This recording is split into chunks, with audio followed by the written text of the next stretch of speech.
I could probably get away with well, maybe not.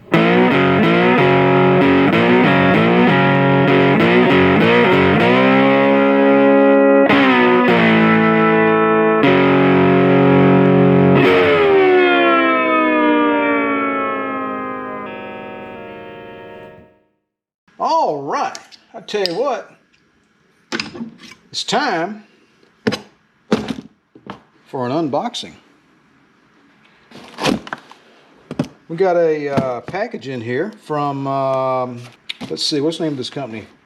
Okzam, OKZAM Limited, and they are out of Liverpool, over in the UK. And what these are the those side rails of the sliding roof. And let's see, is that all? There it is. We've got this little pack of grease here. I'm not sure what that's for, to be honest with you. Maybe it's just to, you know, grease the rails on your sunroof. I don't know. Let's see what we have here. Those are pretty nice, actually. Way better than the ones on my car, I guarantee you that. Yeah, that's going to be real nice. I don't really agree with the price, but you know what? I'll get over it. It is kind of a specialty made product, so there you are. And we have a pack of unknown grease, which, okay, we'll take that. All right, just waiting on the sunroof seals to come in the mail, and then we can put this thing back together.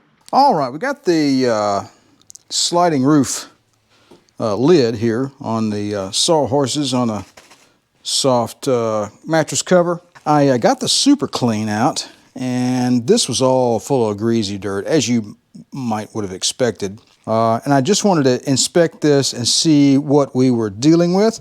I don't think this back part is really painted. I mean, it is, but it's a darker color, and it's got some overspray on it. So this has never been touched. And this seal here is from the factory. And it was not leaking, however. I did notice that we got a lot of cracking here along this top edge.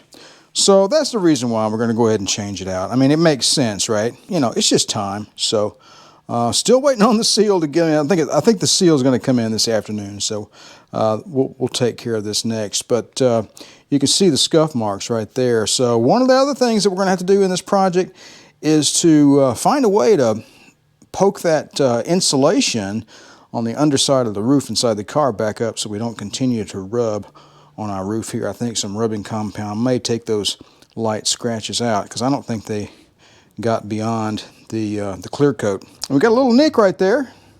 Not sure what we're going to do about that. Might get a little touch-up paint. I'm not sure yet. We'll see what happens. But yeah, anyway, that's the state of the rear seal on the sliding roof. So, all right, we're going to get busy here in just a little while. All right, going to do a little unboxing. Well, not really. I already got it out of the box. But what we have here is the front seal on our 126. That's a 108-782-0098 part number. And it says made in Germany. And it's always good to get, you know, bona fide parts whenever you can. These were kind of pricey, I'm not gonna lie. And this one is made in Germany as well. So, and what's the part number there? 115-782-0198. And looks good. So this is the rear seal on the sliding roof. And I think we're going to start off with this one. So let's get back over to the Sawhorses and start to clean off the old seal. All right, we're going to go ahead and start off with a plastic spatula here and see what it takes to get this rubber off. See what kind of magic juice was used to hold this in there. Oh, it's going to break apart. That's kind of cool. Okay, let's just tear that off and see what we can see. Oh, that's really... Okay. Yeah, it was time. it was time. Let's see if we can pick that out of there.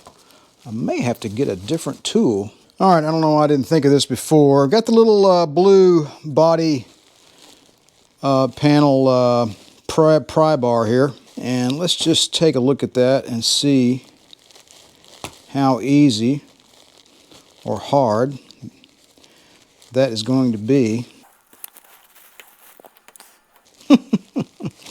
It's really old, and I've never done this before, so, you know, there's that too. Boy, this is going to be exciting. I figured it would come to this. I just don't want to scratch the paint, you know?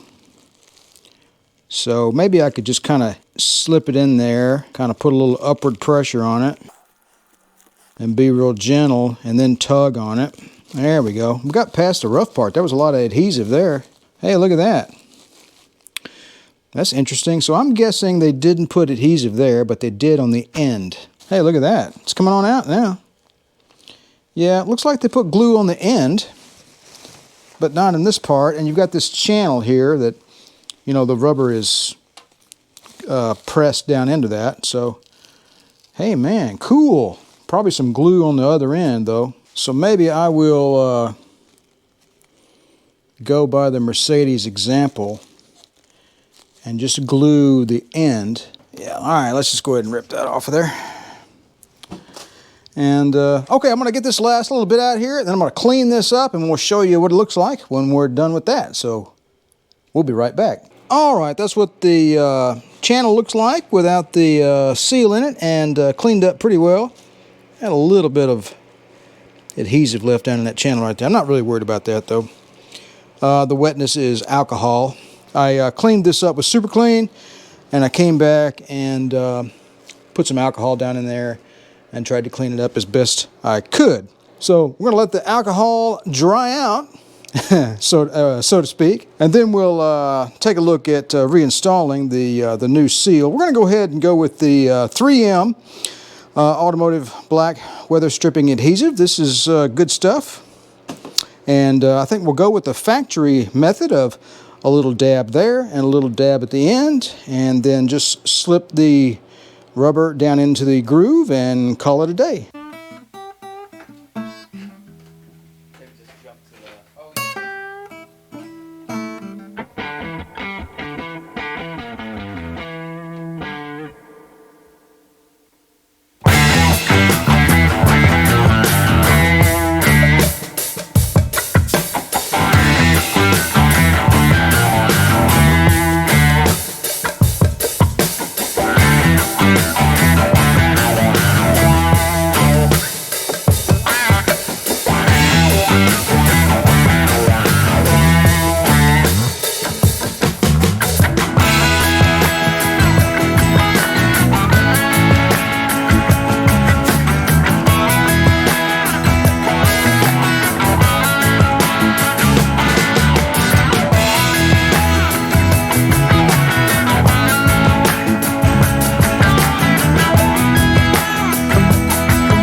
All right, I think I finally got our solution here to try to get this rubber down in this this trim. What you got to do is, you know, expand it a little bit with one hand, get it started, kind of shove it down in the groove, okay? Now, what you're going to do is grab this lip with both hands, both forefingers and both thumbs, and you're going to give it a back and forth motion like this, oscillation, and it takes a lot for that rubber to work its way down into that V-shaped channel that it's actually, the V goes back toward you. It's really a challenge, I'm not lying. and you just go a little bit at a time. There might be a tool for this, but you know, at first it doesn't feel like it's going to do anything, and then after a little while you just keep massaging it. You know, you got to massage it. Basically, that's what you're doing, is massaging it. And you can see right here, we've got a nice thin line, right? And that is the technique that I have started using. So, having said that, this is probably going to take me, you know, it'll probably take a good hour to get this in here using this technique, and then ruining both of my rotator cuffs. So, in the process. So, all right, hopefully I'll be back soon and this will be done. And another method you'll also want to try, in addition to rocking back and forth or pushing like this, is come in here and grab it with the corner of the piece of wood, sort of grab that lip right there on this side of it, move it that way, and then go with downward pressure, up and down, up and down. And those two methods I have found seem to be the, at least the method I found that will get this piece of rubber installed in this channel. So I'm almost done. Hopefully it won't take me much longer. All right, we got her in there for the most part. So I had a combination of tools here in the long run. This one here, it's okay for like small areas like the corners. This one is good to brute force this thing and wiggle it into place in problem areas. But the best tool I found overall is this wide body tool here. And you got a straight side and you got an angled side. What I found was that and you can see it's starting to let loose right here again. You're gonna see that on occasion. I think it's going to take a little time for it to just coax itself down in there. Work it down in there again. You see over here it's fine, but this is a problem area. I'm not sure what's going on here. So I've got the angled part towards that way and the straight part down that way, and as opposed to having the angled part this way, it just doesn't work as well. A lot of times this rubber is going to want to tend to back out, you know, and you're going to need to go a little faster than what you normally would think you would want to do. And if you can come at it with a wide area of force as opposed to a smaller area, because of the propensity for it to work its way out, you can see it's coming back. I'm not sure what's going on here, so I'm gonna have to work on this a while longer, but it is in the groove. It's just going to take some continual massaging,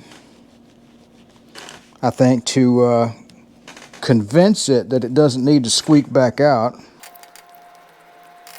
But up next, what I'm going to do is I'm going to take the 3M weather stripping adhesive. I'll lift that up a little bit, and I'll get a good dab of adhesive underneath there, and I'll put that down, and I'll take the little tool, put that in place like that, and then hold it for a little while and let it glue in place. So that's what I'm going to do to get the ends glued down the way the factory had it on both ends. So, all right, I'm going to keep at it until I'm done. All right, guess who's never replaced a front sliding roof seal on a Mercedes before? Yeah, I'm like a sliding roof noob, really, I guess you might say. I was sitting here comparing this, trying to make sure that I understand fully how this is oriented.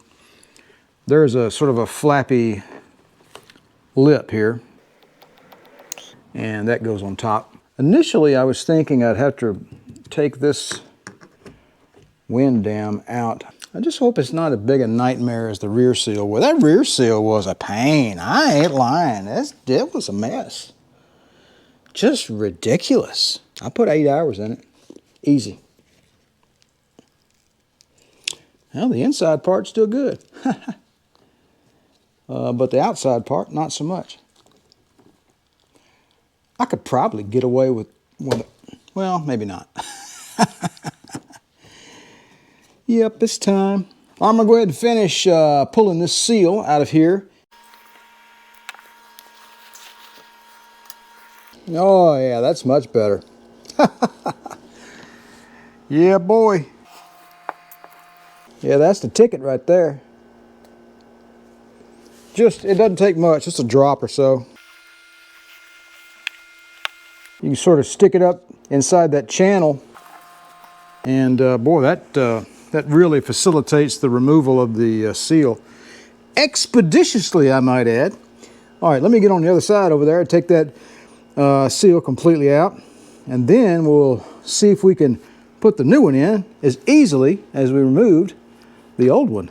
All right, I think I'm about ready to give this fiasco a try. The seal and the channel in which it resides are the same length, so as long as we get the seal lined up with the end, we should match up at the other end. So the back side of this seal has basically like a jaw that opens and closes, and one side of the jaw slips inside the other side. So the idea being that that needs to slip down, and the upper jaw needs to slip down inside the lower jaw like that, and then that simply slips into the channel, and it'll just be easy as like falling off a log. Let me tell you something. That rear seal, it was very difficult to get it into the channel, because that channel, it angled back toward you, and I did some reading. Some people do use the Euro seal, and they just said, oh, it's just slipped right in there, no problem. I'm like, yeah. And I took a look at that, at the end view of that rear seal, the Euro, and it just didn't look like the factory one. It looked like it was poorly made, and it probably was easy to fit, but it won't last 2 years, I bet. So get what you pay for. Just an opinion. So let's see what happens with this thing. All right, so I got my 5-pound shop hammer gently nestled on the other side of the air dam there. The arm, the spring-loaded arm to hold it down. I figured that might give me a little bit of breathing room here. There we go. And this stuff here is really benign. It doesn't really matter if it gets on, it'll just wipe up. So I'm not worried about making a mess. Let's just try to put the bottom one in first, without the top one, without the top jaw. And let's just see what happens there. All right, we're back to the stick here. Got the bottom jaw in there first. Let's just soak that bad boy down. All right, so, okay. Starting to get some of the top in there. Let's make sure that our bottom is already up in there. We don't want to screw that up. Yeah, it's in there. And there's like little ridges on this thing. I think we're gonna cross your fingers. I think we got it here, folks. So I'm gonna go back up this way and get that bottom started up in there first. Get ahead of the game. About a foot from my face, I can't see a thing. But I can see a golf ball laying 300 yards out. Notice I said 300. Sometimes even 310. But it's been a while. I need to get back in the game. All right, it's probably time for some more silicone. Okay, so that's the basic process I've got established, so far anyway. I'm going to get the bottom jaw started into the groove first, and then come back in here and slip the top one in. And we're going to use our silicone. This is by Blaster to facilitate our work and hopefully make our job easier. I just don't want a repeat of that rear seal. Man, that thing was a nightmare. God. You know, I think we're doing okay. All right, so this is the basic process I'm going to use all the way across.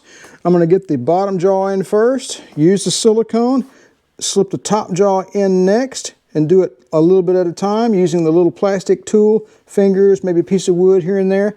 You know, it's not rocket science, it's just kind of nitpicky. So, all right, we'll be back in just a little bit.